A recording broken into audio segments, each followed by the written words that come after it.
अमित नीचे से आती उस रहस्यमयी आवाज को सुनकर वहां खड़ा नहीं रह पाया था, और वो भी अब अपने माथे पर आए पसीने को साफ करते हुए श्रेया और शिल्पा के पीछे पहाड़ी से नीचे उतरने लगता है। संभल कर उतरना, थोड़ा सा भी बैलेंस बिगड़ा तो उन नुकीली चट्टानों से टकराकर शरीर के चिथड़े उड़ जाएंगे।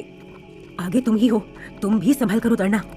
पर जैसे अनहोनी तो अब इन तीनों के लिए तैयार ही बैठी थी, और इन तीनों के ना चाहते हुए भी हवा का तेज झोंका इनके शरीर से टकराया था, और तीनों पल भर में ही किसी सूखे पत्ते की तरह उड़ते हुए गहरी खाई की तरफ गिरते चले गए थे। तीनों के ही मुंह से गहरी और तेज चीख निकली थी, जिसने उस पूरे इलाके को हिला दिया था। पहाड़ों का भी अगर कलेजा होता तो उस चीख को सुनकर दहल जाता। और फिर वहां एकदम गहरी शांति छा गई, और शांति भी इतनी गहरी छाई थी कि जंगल के कीट पतंगों की आवाज भी अब दोबारा से वातावरण में सुनाई देने लगी थी। दूसरी तरफ राहुल, जो इस वक्त एक नदी के किनारे पड़ा है, नदी का जल उसके आधे जिस्म को भिगो रहा था, और राहुल के हाथों ने एक पत्थर को पकड़ा हुआ था, जिसके सहारे वो पानी में झूलता हुआ सा लग रहा था। राहुल धीरे धीरे होश में आने लगा था, और एकदम से वो एक भय को मन में समेटे नदी के जल से ऊपर आता है और घुटनों के बल बैठकर अपने दाएं बाएं नदी में देखने लगता है। राहुल की हैरानी लगातार बढ़ती जा रही थी। ये मैं कहाँ आ गया हूँ? मैं तो पहाड़ से फिसल कर नीचे गिरा था, और अब इस वक्त नदी में कहाँ से आ गया? उस पहाड़ के नीचे तो कोई नदी थी ही नहीं। वो खड़ा होकर चारों तरफ देखता है। दूर तक सिर्फ स्लेटी रेत के अलावा उसे कुछ दिखाई नहीं दे रहा था। छोटी छोटी कटीली झाड़ियां काफी दूर पर नजर आ रही थी। राहुल ने फिर कहा, मैं किस तरफ जाऊं? इस नदी के दोनों तरफ तो बस रेत ही रेत नजर आ रही है। और फिर वो नजर उठाकर आकाश की तरफ देखता है, जहां दूर उसे नारंगी उगता हुआ सूर्य दिखाई देने लगता है।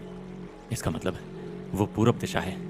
मुझे उसी तरफ ही बढ़ना चाहिए, और उससे पहले मुझे ऊंची आवाज में एक बार पुकार कर देख लेना चाहिए। शायद किसी को मेरी आवाज सुनाई दे जाए और वो इस तरफ चला आए। और फिर राहुल पूरी ताकत से चिल्लाता है, कोई है? कोई है यहाँ जो मुझे सुन रहा हो? उसकी आवाज साएं साएं करती हवा के साथ ही उड़ती चली गई थी, और फिर उसका कुछ पता नहीं चला था। वहां फिर से शांति छा गई थी। राहुल फिर से लंबी सांस लेता है, और इस बार दूसरी तरफ मुंह करके बड़ी जोर से चिल्लाता है, कोई है जो मेरी मदद कर सकता है? और इस बार जैसे धरती फटने की आवाज ने राहुल को अंदर तक हिला दिया था, और वो अभी तक जो अपने कदमों पर खड़ा था जमीन पर आ गिरा था, और फिर तेजी से पीछे की तरफ अपने आप को खिसकता हुआ ले गया। राहुल से कुछ दूरी पर नदी की रेत एकदम से हट गई थी। वहां से अब एक बेहद ही खूबसूरत नवयुवती निकलकर बाहर आ रही थी। नवयुवती के वस्त्र बेहद अजीब से नजर आ रहे थे। ऐसा लग रहा था जैसे नदी की रेत से उसके वस्त्र बने हों, और वो रेत बीच बीच में उसके बदन से उड़ भी रही थी, और फिर वापस उसके शरीर पर बैठ भी रही थी। नवयुवती उसे देखकर मन ही मन में मुस्कुरा उठी थी, पर उसने अपनी यही मुस्कुराहट चेहरे पर नहीं आने दी, और बिल्कुल अनजान बनते हुए कहा, कौन हो तुम, और ऐसे क्यों चिल्ला रहे हो? और फिर उसे अपनी तिरछी नजरों से देखती है। राहुल, जो बेहद डर गया था, और अब उस खूबसूरत युवती को देखकर बेहद अजीब सा फील करने लगा था। उसे तो ऐसा लग रहा था जैसे वो दूसरी दुनिया में आ चुका हो, और उसके सामने जो खड़ी है वो उसकी दुनिया की है ही नहीं। अब मुझे ऐसे क्या देख रहे हो? क्या कभी तुमने किसी लड़की को नहीं देखा? राहुल का गला सूख चुका था उसकी बात सुनकर, और वो अपनी नजरें नीचे कर लेता है, और फिर नजरें उठाकर कहता है, तुम कौन हो? मैं? मेरे बारे में जानकर क्या करोगे? चलो बता ही देती हूँ। और बड़ी अदा से राहुल की तरफ बढ़ती हुई उसके करीब आ जाती है, और उसके चेहरे से 1 फुट की दूरी पर आकर अपना नाम बोलती है, चंद्रिका।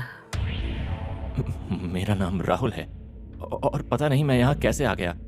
तुम बता सकती हो ये कौन सी जगह है? फिर थोड़ा सा पीछे की तरफ खिसकता है। चंद्रिका के होठों पर हल्की सी मुस्कान आ जाती है। तुम चंद्रिका लोक में हो। क्या क्या कहा? चंद्रिका लोक? ये कौन सी जगह है, और कहाँ है? मैंने तो ये नाम पहले कभी नहीं सुना। और चंद्रिका की गहरी नजरों में देखता है, जिसमें उसे बेहद गहराई नजर आती है। चंद्रिका उसकी बात सुनकर मन ही मन में हंसती है, और फिर जाने क्यों अनजान सी बनते हुए कहती है, अच्छा, तो तुमने चंद्रिका लोक का नाम कभी नहीं सुना? फिर तुम यहाँ कैसे आ गए? क्या तुम्हें मैं शक्ल से मूर्ख नजर आती हूँ? मैं जानती हूँ तुम यहाँ क्या करने आए हो? राहुल चंद्रिका की बात सुनकर थोड़ा सा चेहरे पर अजीब सा भाव ले आता है। क्या कह रही हैं आप? मैं तो यहाँ अनजाने में आ गया हूँ। मैं तो पहाड़ी से नीचे उतर रहा था और फिर मेरा पैर फिसल गया और जब मेरी आंख खुली तो मैं इस नदी के किनारे पर पड़ा था। पता नहीं मैं यहाँ कैसे आ गया हूँ और आप कह रही हैं मैं यहाँ कुछ करने आया हूँ। देखिए, आप मुझे वापस उसी पहाड़ी पर भेज दीजिए। पता नहीं उस पहाड़ी का रास्ता कहाँ से है, शायद आपको पता होगा। चंद्रिका राहुल की बात सुनकर बड़ी जोर से हंसती है और जब वो ऐसे हंस रही थी तो उसके बदन की रेत जो वस्त्रों की तरह थी वो भी तेजी से हवा में लहराने लगी थी, जिसके कारण वो बेहद ही रहस्यमय प्रतीत होने लगी थी और राहुल को डर लगने लगा था। इसमें हंसने की क्या बात है? आप इस जगह में रहती हैं तो यकीनन इस जगह के बारे में अच्छी तरह से जानती होंगी, तो मुझे उस पहाड़ी पर पहुंचा दीजिए। मैं आपका एहसान कभी नहीं भूलूंगा। चंद्रिका राहुल की बात का अभी फिर से जवाब देती, तभी दूर जहां नजर कुछ भी नहीं देख पा रही थी वहां से तेज ध्वनि उन दोनों की तरफ ही आने लगी थी। ऐसा लग रहा था जैसे बहुत सारे लोग इन दोनों की तरफ ही भागते चले आ रहे हों। राहुल एकदम उस डरावनी आवाज को सुनकर चंद्रिका के पीछे खड़ा हो जाता है और दूर उड़ती नदी की रेत को देखता है। लो, तुम्हारा तो अंतिम समय आ गया। ये लोग अब तुम्हें अपने साथ ले जाएंगे और फिर तुम्हारा खेल खत्म। ये क्या कह रही हो? ये मुझे मारने के लिए आ रहे हैं और तुम्हें हंसी आ रही है? क्या तुम मुझे बचा नहीं सकती? प्लीज मुझे बचा लो। चंद्रिका के होठों पर मुस्कान आ गई थी। ठीक है। और इठलाती हुई राहुल से कुछ कदम दूर जाती है और कहती है, मैं तुम्हें बचा सकती हूँ, पर उसके लिए तुम्हें मेरा एक छोटा सा काम करना होगा। और फिर मुड़कर उसकी आंखों में देखती है। काम करना होगा? कैसा काम? फिर वो संदेह भरी नजरों से चंद्रिका को देखता है, क्योंकि उसकी आंखें और चेहरा इस वक्त उसे कुछ बोलते हुए प्रतीत हो रहे थे। और फिर वो नजर उठाकर दूर उठते उस शोर को सुनता है, जिसकी ध्वनि अब थोड़ा और करीब सुनाई देने लगी थी, परंतु अभी कोई दिखाई नहीं दे रहा था। अगर जीवित रहना है तो सिर्फ तुम्हारा उत्तर हाँ होना चाहिए, वरना मैं तो अपने रास्ते निकल जाती हूँ। फिर मुझे दोष मत देना। तुम्हारे साथ जो होगा उसके जिम्मेदार तुम खुद होगे।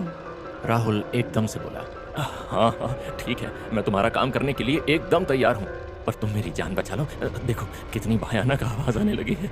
चलो जल्दी से मुझे यहाँ से सुरक्षित स्थान पर ले चलो। और अपनी कांपती टांगों से भाग चलने के लिए तैयार हो जाता है। बाद में कहीं मुकर मत जाना, वरना मैं तुम्हें फिर से इन्हीं शैतानी लोगों के सामने लाकर डाल दूंगी। नहीं नहीं, तुम जैसा कहोगी मैं वैसा ही करूंगा। तुम बस चलो यहाँ से। देखो वो नजदीक आते जा रहे हैं। चंद्रिका की आंखों में एक चमक आ जाती और वो अगले ही पल राहुल के पास तैरती हुई पहुंच जाती है। ऐसा लगा था जैसे रेत के साथ चलती हुई राहुल के पास आ गई थी और उसने झट से राहुल के दोनों हाथों को पकड़ लिया था। राहुल को ऐसा लगा जैसे कोई ठंडी बर्फीली चीज ने उसके दोनों हाथों को कब्जे में ले लिया हो। और फिर अगले ही पल राहुल भी चंद्रिका की तरह ही रेत में तब्दील होकर जमीन में समा गया था। कौन है ये चंद्रिका? राहुल क्या काम करेगा इसका?